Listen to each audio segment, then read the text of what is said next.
Medicine to combat drug addiction is part of the prescription laid out today by the Ontario government to reduce the number of overdoses in the province. Opioid abuse is the third leading cause of accidental death in Ontario, killing more people than car accidents. CTV's Kevin Gallagher on the new plan. Ontario has the highest use of prescription opioids of anywhere in Canada, and use often leads to abuse. The most important part of this morning. Most start like Norman Lehman. After cancer surgery, he was prescribed an opioid painkiller and quickly became hooked on oxycodone. It was the most powerful factor I'd ever felt in my life. To go to those drugs to remove myself from pain. But with opioids, the addiction is often deadly. More than 700 people died in Ontario in 1 year alone. Today, the province unveiled an action plan to address the epidemic. These people are not just numbers. They're our friends, our children, our neighbors. Ontario will invest $17 million in chronic pain treatment facilities, institute tougher standards for opioid prescriptions, and improve the availability of Suboxone, a drug used to wean addicts off narcotics. How many methadone clients do we have coming in this afternoon? Rob Boyd is the director of a drug treatment center in Ottawa. He says methadone has been the opioid treatment of choice, but Suboxone is safer. It is far less likely that people are going to overdose on Suboxone. The stakes are high. Currently, 50,000 people in Ontario are using methadone. BC declared a public health emergency in April. It, along with Alberta, already funds Suboxone treatment, but opioid deaths are still on the rise, most being blamed on illicit fentanyl, a potent drug triggering a spike in overdoses, a painful reality for many families. That's what that's funny.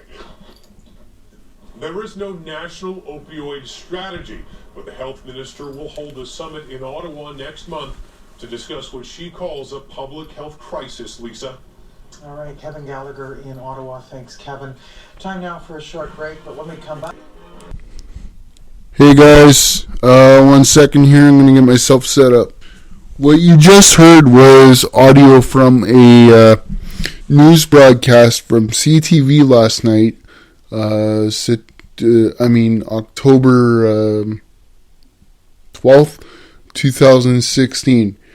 And I've said it before, and I'll say it again on this channel, on this page, wherever you see this video, that is, that, look, the big pharma saves, right? Don't get me wrong, they don't want to kill people. They don't.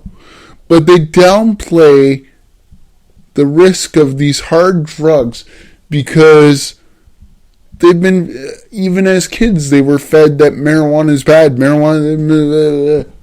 And they live they say what they know and as kids, and then they're young adults and maybe they experiment with marijuana, but now they know about the true nature of these big drugs like fentanyl, OxyContin.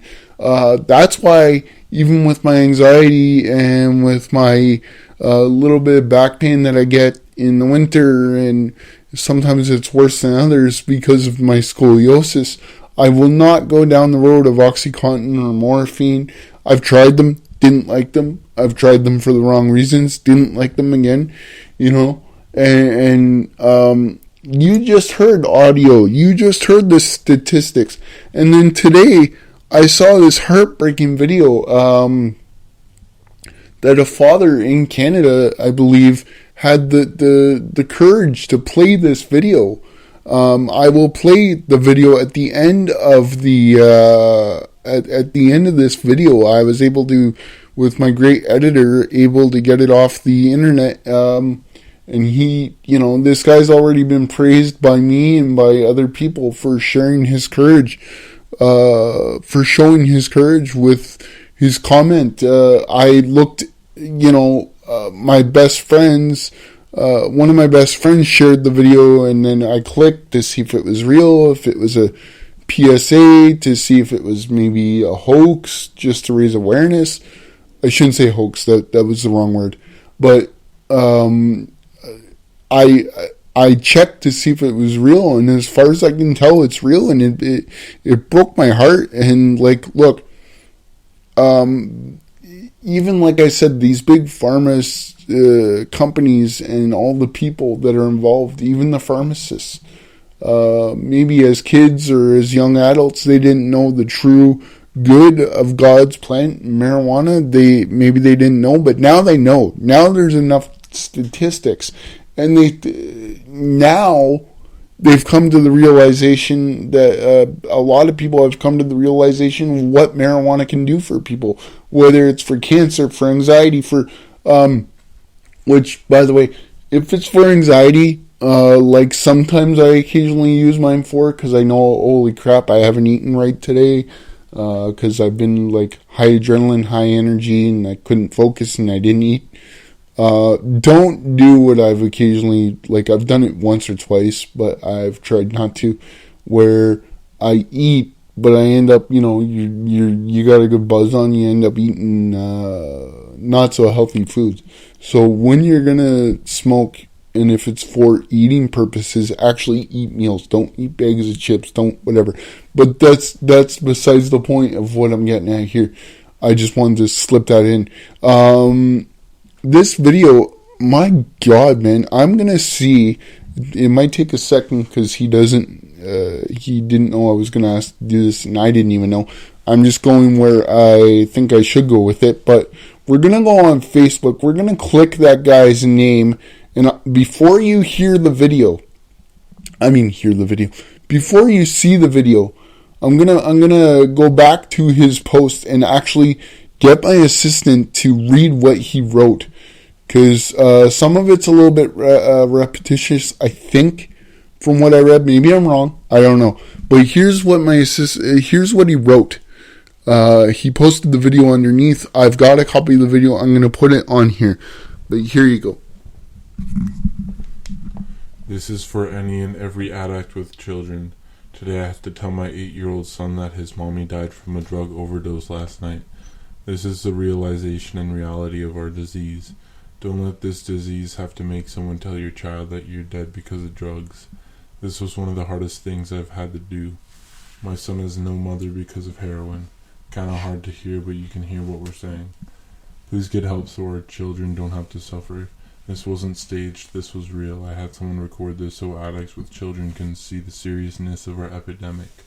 I am a recovering addict myself with 94 days clean today. Please share and maybe help save a child's parent's life.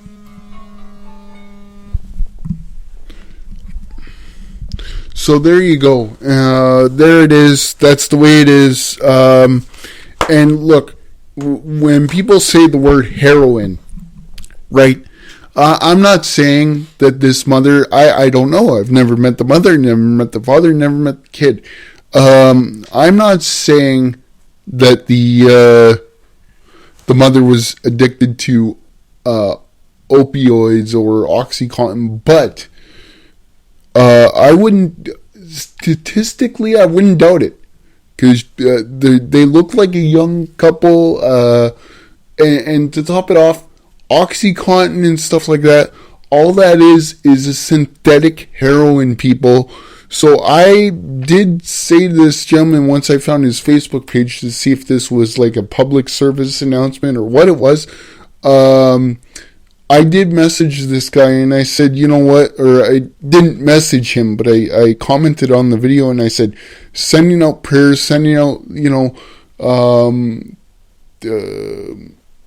thank you. I can't remember exactly what I said, but I mean, I don't have any kids, and I don't want kids personally, but no kid should have to go through that. No kid. I know a friend of mine, when we were growing up, a relative of his died, or his father died, and it wasn't from a drug thing, but it still affects him. And this is from this woman's death was from some sort of drug. I'm going to assume that, it was from heroin. I don't know if it was the street grade. I don't know if it was OxyContin. But it's been said, when people can't get OxyContin, or fentanyl, which, by the way, again, I've said it before, killed Prince, the singer, the next best thing for them to get is is heroin, and that's what OxyContin is. It's hillbilly heroin, and like, there is an academic. You heard the numbers from the clip of the news last night. This is why I watch the news, to try my best with my team to make my videos accurate. And please, if you're an addict, look, you can get help. A family member of mine got help. It was too late to change some things in his life, but he's happier now. And I'm just happy that he's happy. And I've seen firsthand what OxyContin can do. And that's why I don't want to go down the road of dealing with that with my scoliosis. And that's why these big pharma-safe companies, fine. You want to say, oh, they're cutting into our profit, blah, blah, blah. Then you know what? Lawmakers in North America, start getting rid of the laws that make it difficult to study marijuana. Marijuana was God's painkiller that he put on this planet for us. It was a painkiller. It can be sometimes a way to connect with him. By that I mean, like, I smoke so I can quiet down my anxieties and I can pray. I'm not saying go out and get baked and try to say you're connecting with God. That's not the same thing. On a street level, anyways. But it does say in the Bible, I will give you a plant for the healing of all nations. And that wasn't cocaine, and that wasn't any opioid that comes from a plant. That was from cannabis, okay? And I'm going to play this video. I don't know what else to say. You guys saw the statistics, and just pray for this little boy, pray for his father, pray for his family, and I don't know, if by chance, buddy, you find this video and you're listening to it, God will watch over your little boy right now, and hopefully what you did with your courage, hopefully will help parents get clean. Parents, aunts, uncles, grandmas, grandpas, whatever. Because housewives are becoming addicted to heroin. It's all over 60 Minutes. It's all over the place. But they talk about the academic, but they don't talk about how marijuana can help with a lot of things, and nobody really wants to admit it. Okay, praise God, watch this video, and again, it's difficult. Really? That's what we tell you, okay? Amen.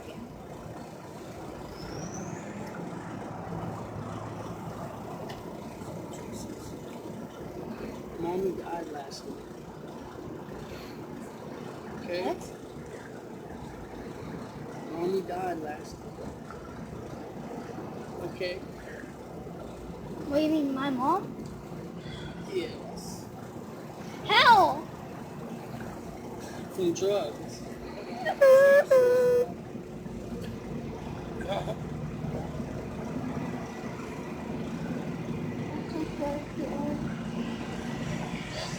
I'm sorry.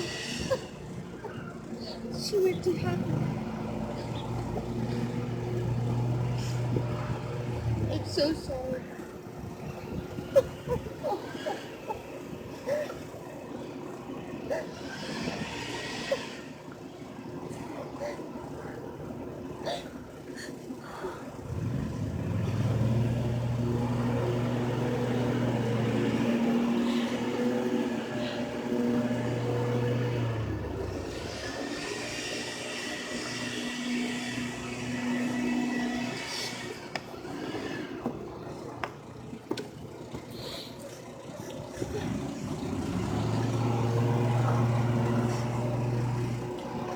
So sorry. I'm so sorry.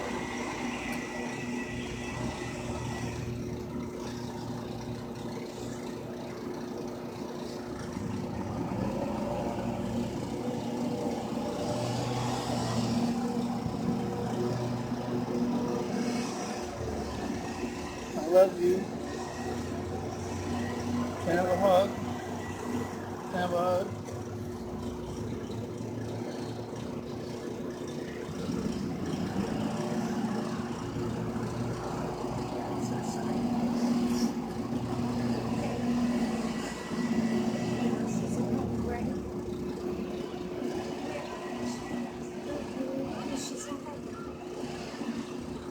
Yeah, because she started going to church. Are we praying for That's her? enough.